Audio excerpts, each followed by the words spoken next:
Մայիսին մենք տնտեսական բավականին լավ ցուցանիշներ ենք արձանագրել։ Մեր տնտեսությունը ճկունության որոշակի դրսևորումներ է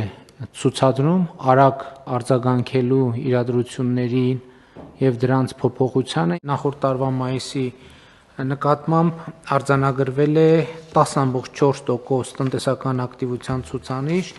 իսկ արդեն այս արդյունքի համադրումով հունվար-մայիսը նախորդ տարվա հունվար-մայիս ամսվա նկատմամբ արձանագրել է 5.7% տնտեսական ակտիվության ցուցանիշ։ Մայիսին էլ մենք ունենք բացարձակ ռեկորդ Հայաստանում արձանագրված աշխատատեղերի։ Մայիսին Հայաստանում աշխատավարձով ապահովված 790.320 աշխատատեղ է գրանցվել, որը 2018 թվականի մայիսի նկատմամբ ավել է 242.331-ով կամ 44%-ով, այսինքն 2018 թվականի մայիսի համեմատ 242.000 աշխատատեղ է ստեղծվել Հայաստանի Հանրապետությունում։ Աշխատավարձային ֆոնդը աճել է 2018 թվականի մայիսի համեմատ 146 միլիարդ դրամով կամ 151%-ով,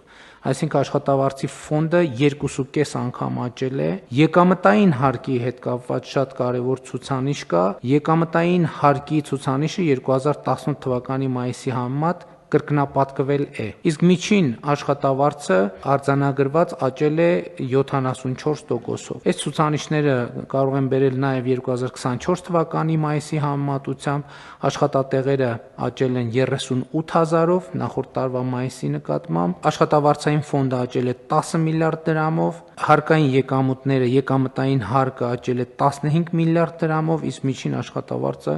աճել է 11.000 դրամով։